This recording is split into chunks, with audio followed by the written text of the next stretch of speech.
अस्सलाम वालेकुम दोस्तों। मैं हूं आपका दोस्त Ali Shahbaz, member knowledge homoeopathic medical association Pakistan. Learn repertory में दोस्तों आज का हमारा रूब्रिक है लेज़ीनेस। ये एक बहुत ही अहम रूब्रिक है। इसके अंदर तकरीबन 344 मेडिसिन का अंदराज हमें मिलता है। लेज़ीनेस के मैनी होते हैं सुस्ती के, काहली के। अब दोस्तों हम देखते हैं कि रोज़मर्रा ज़िंदगी में कुछ लोग बहुत ज़्यादा एक्टिव होते हैं, कुछ हाइपर एक्टिव होते हैं और वो जो रोज़मर्रा के मामूलात सर अंजाम देते हैं उनके अंदर हमें बहुत ज़्यादा परफॉर्मेंस मिलती है। वो बहुत अच्छा परफॉर्म करते हैं। उनके अंदर एक जज्बा होता है, एक लगन होता है। लेकिन इसके बरक्स कुछ लोग हमें ऐसे भी नज़र आएंगे कि जो बहुत ज़्यादा सुस्त होते हैं, सुस्ती का शिकार होते हैं। उनके उस काम में हमें पैशन नज़र नहीं आता है, वो जज्बा नज़र नहीं आता है, वो लगन नज़र नहीं आता है। वो काम तो कर रहे होते हैं लेकिन उनके अंदर वो जो जोश और जज्बा होना चाहिए, जो स्पेशलिटी नज़र आनी चाहिए, जो प्रोफेशनल काम होना चाहिए, वो नहीं होता है। तो इसकी मुख्तलिफ वजूहत हो सकती हैं। ये एक चूँकि बहुत बड़ा रूब्रिक है, इसके जब सब रूब्रिक में जाएंगे कि ऐसा कब होता है। मिसाल के तौर पर मॉर्निंग टाइम हो रहा है, सुबह उठने से पहले हो रहा है, खाना खाने से पहले सुस्ती है, खाना खाने के बाद सुस्ती है, शाम के वक़्त है, रात के वक़्त है। तो ये हमें इसके मुख्तलिफ सब रूब्रिक्स में इसकी तफसील जो अंदराज है मेडिसिन का वो हमें मिल जाएगा। अब इसके जो क्रॉस रेफरेंस हैं वो है दोस्तों एम्बिशंस, लॉस, डिसअपॉइंटमेंट।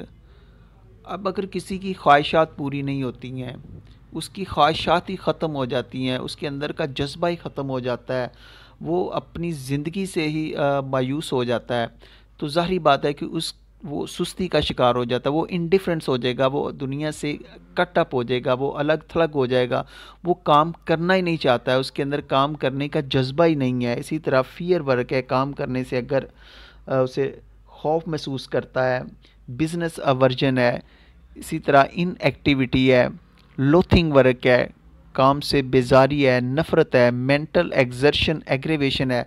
तो ये दोस्तों इसके मुख्तलिफ जो है क्रॉस रेफरेंस हैं। अब हमारे पास बहुत सारी मेडिसिन, जैसा कि मैंने आपसे पहले कहा कि 344 मेडिसिन हमें इसके अंदर मिलती हैं, जिनमें से कुछ बोल्ड ग्रेड की हैं, कुछ सेकंड ग्रेड की हैं और कुछ थर्ड ग्रेड की हैं। अच्छा, अब देखें कि हमारे पास नक्स वमीका को ले लें कि आपको पता है कि नक्स वमीका का जो पेशेंट होता है ये बहुत ज़्यादा, इसको फस्टिडियस कहा गया है। ये अपने काम में बहुत ज़्यादा महारत रखने वाला होता है। ये कहते हैं कि ये अपने जो प्यारे होते हैं उनसे भी ये हसद करने लगता है काम के सिलसिले में। ये नहीं चाहता कि दुनिया की दौड़ में कोई इससे आगे निकले। ऐसा बंदा स्टिमुलेट भी होता है।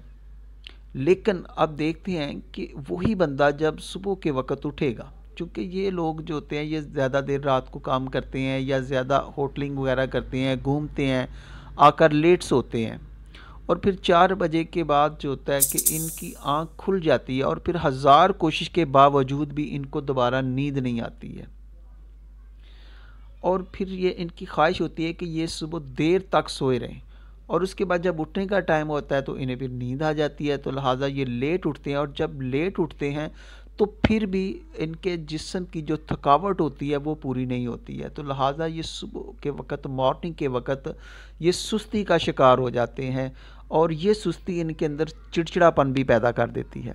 इसी तरह हमारे पास दूसरी मेडिसिन है ब्रायोनिया। अब ब्रायोनिया का पेशेंट जो होता है ये अपने हर मामलात में, जैसा कि हम कहते हैं कि ये बहुत ज़्यादा कारोबारी लोग होते हैं, जहाँ पर भी बैठते हैं अपने कारोबार के मतलब गुफ्तगू करने वाले होते हैं। लेकिन दोस्तों ये फ़िज़िकल लेवल पर बहुत सुस्त होते हैं। यानी कि आप सोचें कि अगर कोई फैक्ट्री का ओनर है, मालिक है, तो ज़ाहिर बात है कि अगर वो किसी शादी में, किसी ऐसे इवेंट में अगर वो जाता है या किसी फौतगी वाले अजीज़ व कारब में वो जाता है तो अब वो चाहेगा कि वो कोई फ़िज़िकल एक्टिविटी वहाँ पर करे, कोई उनका साथ दे, कोई मामलात में जो उनका हाथ बटाए। लेकिन जैसे ही वो काम करने की कोशिश करता है या काम करता है तो वो उससे हो नहीं पाता, वो बहुत जल्द थक जाता है, थकावट का शिकार हो जाता है और फिर वो लेट जाना चाहता है, आराम करना चाहता है। और जब उससे वो काम नहीं होता तो उसके अंदर भी बहुत ज़्यादा चिड़चिड़ापन आ जाता है। या अगर कोई उसे कह दे कि सर रहने दे, आपसे नहीं होगा, हम कर लेंगे, तो इस बात पर भी उसे बहुत ज़्यादा गुस्सा आ जाता है और वो गुस्से में आके वो वहाँ से चला जाएगा। वो खामोश जाके खामोशी वाली जगह पर कमरे में लेटना चाहता है। तो ब्रायोनिया के अंदर भी हमें ये लेज़ीनेस इस लेवल पर हमें मिलेगी। इसी तरह ऑरोमेट को देख लीजिए। ऑरोमेट एक ऐसा बंदा होता है जो बहुत ही प्रोफेशनल होता है, बहुत एक्टिव होता है, अपने मामलात को बहुत बखूबी सर अंजाम देने वाला होता है। उसके अंदर हर वक्त ये खौफ रहता है कि कहीं मुझसे गलत ना हो जाए, कहीं मेरा मालिक मुझसे नाराज़ ना हो जाए। तो जब एक लेवल पर देखता है कि उसके काम की कदर ही नहीं है, तो फिर उसके अंदर वो अवर्जन भी आ जाती है, वो इंडिफरेंस भी हो जाता है, वो उन मामला से लातल्लक भी हो जाता है। और हो सकता है कि वो काम करे लेकिन उसके अंदर वो जज्बा और वो लगन ना हो।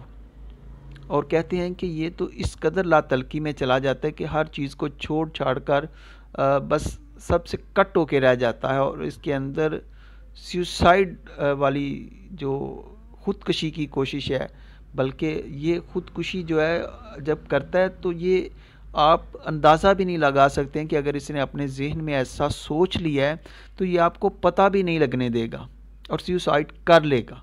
ऑरोमेट का पेशेंट ऐसा पेशेंट होता है। तो दोस्तों ये थी 2-3 आपके सामने मैंने मेडिसिन के अंडर इस रूब्रिक को बयान किया।